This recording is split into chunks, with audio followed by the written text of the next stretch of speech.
Hi welcome to my YouTube channel. எல்லோரும் எப்படி இருக்கீங்க? இன்றைக்கி நம்ம இந்த வீடியோவில் என்ன பார்க்க போகிறோம்னு பார்த்தீங்கன்னா, விநாயகர் சதுர்த்தி விலாக் தான் பார்க்க போகிறோம்.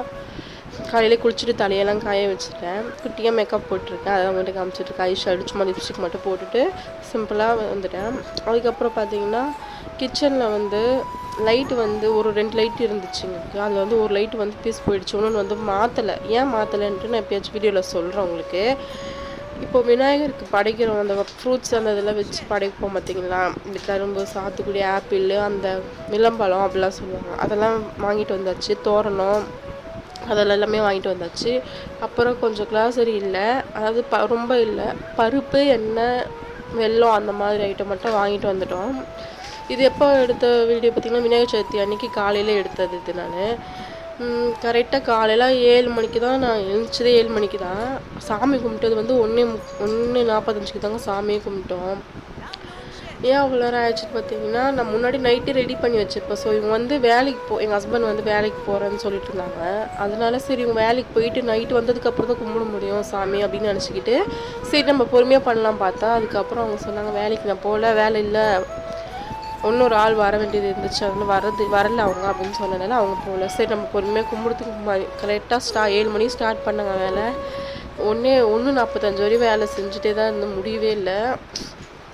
அப்புறம் இந்த கிளாஸரி எல்லாமே கொட்டி வச்சுட்டு ஃபஸ்ட்டு சமையல் வேலையை முடிச்சிட்டேன். வீடியோவில் பார்த்துருப்பீங்க, ஷார்ட் வீடியோவில். சாப்பாடு வேணும், ரொம்ப சிம்பிளாக சாப்பாடு, ஒயிட், அப்புறம் சாரிங்க பேசும்போது ஒரு மாதிரி தடுமாற்றமாக இருக்கும். அது வரை சளி ரொம்ப பிடிச்சிருக்கு, கோல்டு ரொம்ப இருக்கிறனால மூக்கெலாம் அடிக்குது, சுத்தமாக பேசவே முடியல. நாங்கள் பாப்பாவுக்கு ட்ரெஸ் எடுக்க போனோம், விளாகில் பார்த்துருப்பீங்க, ஷார்ட் வீடியோவில் பார்த்துருப்பீங்க. அப்பயே வாய்ஸ் ரெக்கார்ட் கொடுக்கும்போதே தெரிஞ்சிருக்கும், மூக்கு ஃபுல்லாக அப்படியே செம்ம கோல்டாக இருக்குது, அதனால் பேசவே முடியல. இப்போயே இந்த விளாகே என்னால் வாய்ஸ் ரெக்கார்டு கொடுக்கவே கஷ்டமாக இருக்குது ரொம்ப. இப்போ வந்து என்னென்ன செஞ்சேன்னு பார்த்தீங்கன்னா ஷார்ட் வீடியோவில் பார்த்துருப்பீங்க. வெறும் சாம்பார் வச்சுட்டு அந்த மாதிரி ஒரு வடை, அப்புறம் உருளைக்கிழங்கு மட்டும் செஞ்சுட்டேன். அப்புறம் வந்து வெள்ளை சுண்டல் ஊற வச்சுருந்தாங்க. பசங்க வந்து வெள்ளை சுண்டல் சாப்பிடவே மாட்டாங்க, அதனால் நான் ரொம்ப ஊற வைக்கவே மாட்டேன். இதுவே நான் செஞ்சது கொஞ்சம் வேஸ்ட்டாக தான் போச்சு, கொஞ்சம் தான் சாப்பிட்டோம் நாங்கள். அவ்வளோவா விரும்பி இதெல்லாம் நாங்கள் சாப்பிட மாட்டோம், நானும் சாப்பிட மாட்டோம். சரி ஆனால் இதுதான் உடம்புக்கு நல்லது, பசங்களுக்கு கொடுக்கணும், நானும் ட்ரை பண்ணிகிட்ருக்கேன். இப்படியாச்சும் கொடுக்க முடிஞ்சிச்சுன்னா கொடுத்து பார்க்குறேன் நான். அதெல்லாம் தண்ணி பிடிச்சி ஊற வச்சுட்டோங்க. பருப்பு எல்லாமே மூக்கள் எல்லாத்தையும் ஊற வச்சுட்டு கொஞ்சம் காஃபி குடிச்சிட்டு வந்து ஒரு 9 மணிக்காக தான் போயிட்டு விநாயகர் குளிச்சுட்டு பாப்பாவும் குளிப்பாட்டி வச்சுட்டு நான் குளிக்க வச்சு ட்ரெஸ்லாம் மாற்றிட்டு போய் விநாயகர் வாங்கிறதுக்காக போனோம். நாங்கள் வந்து மண்புளியர் வாங்குவோம். அது வந்து 3 நாள் கழிச்சு இல்லை 5 நாள் கழிச்சு கரைக்கலாம்னு சொல்லுவாங்க. ஸோ ஒவ்வொருத்தவங்க வீட்டில் ஒவ்வொரு மாதிரி. எனக்கு இது கலர் புளியர் இருக்குது பார்த்தீங்களா, பெயிண்ட் அடித்து இருக்கும் பார்த்தீங்களா, மண் புளியர் இல்லாமல் கலர் பெயிண்ட் அடித்து, அந்த புளியர் தான் எனக்கு ரொம்ப பிடிக்கும். ஆனால் அது வாங்கினா வருஷம் புளியர் அதிகமாக சேர்ந்துக்கிட்டே இருக்கிறனால நான் அதை வாங்க மாட்டேன். இல்லைன்னா நான் அதே வாங்கிடுவேன் நான்.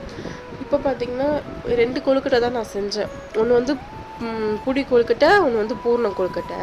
இது பார்த்தீங்கன்னா பூர்ண கொழுக்கட்டை நல்லா செய்வேனா, சூப்பராக செய்வேன்லாம் கிடையாது. சுத்தமாக செய்யாமல் தெரியாதுன்னு கிடையாது, சூப்பராக செய்வேன்னு கிடையாது, ஏதோ செய்வேன் அவ்வளோதான். நான் தவிர நல்லா ஏதோ செய்வேன், அவ்வளோதான் சொல்ல முடியும். ரொம்ப நல்லாயிருக்கும், சாஃப்டாக இருக்கும். அப்படி இப்படி இந்த டிப்ஸ்லாம் கொடுப்பாங்க பார்த்தீங்கன்னா சமையல், அந்த அளவுக்கு கூட தெரியாது. ஓரளவுக்கு சமைப்பேன் நான், நல்லா இல்லாமல் இருக்கவும் இருக்காது, நல்லா தான் இருக்கும் சமைக்கிறதும். நான் வந்து 2 கொழுக்கட்டை செஞ்சேன். இன்னொன்று பார்த்தீங்கன்னா புடி கொழுக்கட்டை, ப்ரௌன் கலரில் இருக்கும், வெள்ளத்தை கரைச்சி ஊற்றி செய்வாங்க. அதை நான் காமிக்கிறேன் பாருங்கள் வீடியோவில். எனக்கு அந்த கொழுக்கட்டை ரொம்ப பிடிக்கும், இதுவும் பிடிக்கும். ஆனால் மோஸ்ட்லி நான் அதுதான் அதிகமாக சாப்பிடுவேன். 2 கொழுக்கட்டை மட்டும் தான் செஞ்சோம். சின்ன வயசில் பார்த்தீங்கன்னா விநாயகர் சதுர்த்தி வந்தாலே எதுவுமே கிடையாது, சமைக்கிற வேலை எனக்கு கிடையாது.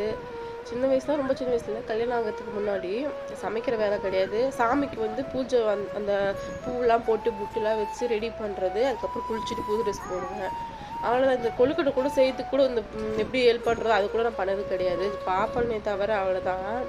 ஆனால் அப்படியே ஆஃப்டர்நூன் கல்யாணத்துக்கு அப்புறம் ரொம்ப கஷ்டமாக இருக்குது. என்னென்னா 2 பாப்பா வச்சுக்கிட்டு சமையல் வேலை முடிச்சுட்டு எல்லா வேலையுமே பூஜை வேலை எல்லாமே பண்ணி முடிக்கிறதுக்காட்டி செம்ம டயர்டாகிடுச்சுங்க. நான் இந்த சாமி கும்பிட்டு முடிச்சுட்டு சாப்பிட்டு படுத்து தூங்கிட்டேன், நல்லா தூங்கிட்டேன். ஈவினிங்காக 5:30 மேலே தான் எழுந்திரிச்சுன்னு. இது பார்த்தீங்கன்னா இப்போ வந்து இப்போ நான் வச்சேன் பார்த்தீங்களா, அதுதான் வந்து புடி கொழுக்கட்டை, அதுதான் எனக்கு ரொம்ப பிடிக்கும். அடுத்தது வடை செஞ்சுட்ருக்கேன். இது வடை வந்து நல்லாவே சூப்பராக வரும் எனக்கு, அது ஏன்னே தெரியல, எனக்கு கரெக்டாக வந்துடும் வடை மட்டும். நல்லா சாஃப்டாகவும் இருக்கும், அதாவது கடையில் போடுற மாதிரி தான் இருக்கும் எனக்கு வடை வந்து. மாவு கரெக்டாக அரைச்சாலே போதுங்க வடைக்கு. அது வேறு எதுவுமே கிடையாது. ரொம்ப தண்ணியாகவும் இருக்கக்கூடாது, ரொம்ப கட்டியாக இருந்தாலும் ஆடாக இருக்கும்.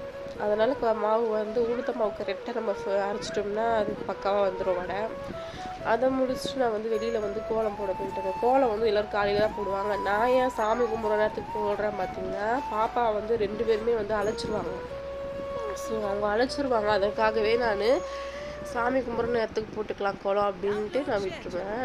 நான் வந்து ஒரு கோலம் போடலான்னு நினச்சி வைப்பேன்னா அப்புறம் அவசரமாக டைம் ஆகிடும். அதுக்காகவே நான் சின்ன கோலமாக போட்டுட்டு வந்துடுவேன்.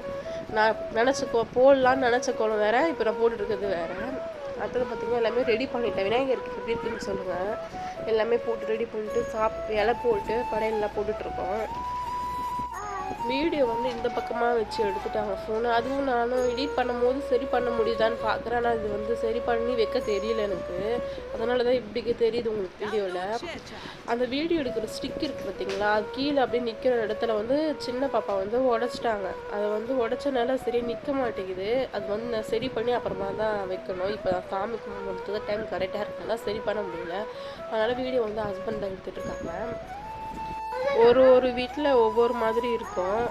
அதாவது சில பேர் வந்து இந்த சாப்பாடு வைக்காமல் வெறும் இது கொழுக்கட்டை இந்த சுண்டல் வடை மட்டும் செஞ்சு படைச்சிருவாங்க. சில பேர் வீட்டில் சாப்பாடு வைப்பாங்க, வச்சு பண்ணாமல் செஞ்சு சாப்பாடு வைப்பாங்க. சாப்பாடு வச்சு படைக்கிறவங்களும் இருக்காங்க, அப்படி சும்மா சிம்பிளாக கும்பிட்றவங்களும் இருக்காங்க. நாங்கள் இந்த வாட்டி விநாயகர் சதுர்த்தி சூப்பராக கும்பிட்டுட்டோம். நாங்கள் ரொம்ப ஜாலியாக இருந்துச்சு. எல்லோரும் இருந்து சாமி கும்பிடும்போது ரொம்ப ஜாலியாக இருக்கும். தனியாக ஆளாக இருக்கும்போது இருந்து கும்பிட்டா அது ரொம்ப போராக இருக்கும். கரெக்டாக சாமி கும்பிட்ற நேரம் பார்த்தீங்கன்னா சின்ன பாப்பா வந்து தூங்கிட்டாங்க. அவங்க பெரியவ மட்டும் தான் இருந்தா. நாங்கள் 3 பேர் மட்டும் தான் கும்பிட்டோம். அவளை எழுப்பி பார்த்து எழுந்திக்கவே மாட்டேங்கிறா. நல்லா சாமியாக தூங்கிட்டாவ. கரெக்டாக மதியம் வந்து தூங்குற டைம் ஆகுது, அதனால் அவள் வந்து தூங்கிட்டா. நீங்களும் எல்லோரும் விநாயகர் சதுர்த்தி நல்லா இப்படியே கும்பிட்டுருப்பீங்கன்னு நினைக்கிறேன். உங்களுக்கு இந்த வீடியோ பிடிச்சிருந்துச்சுன்னா சப்போர்ட் பண்ணுங்கள், லைக் பண்ணுங்கள், கமெண்ட் பண்ணுங்கள். ஓகே, பாய், டேக் கேர்.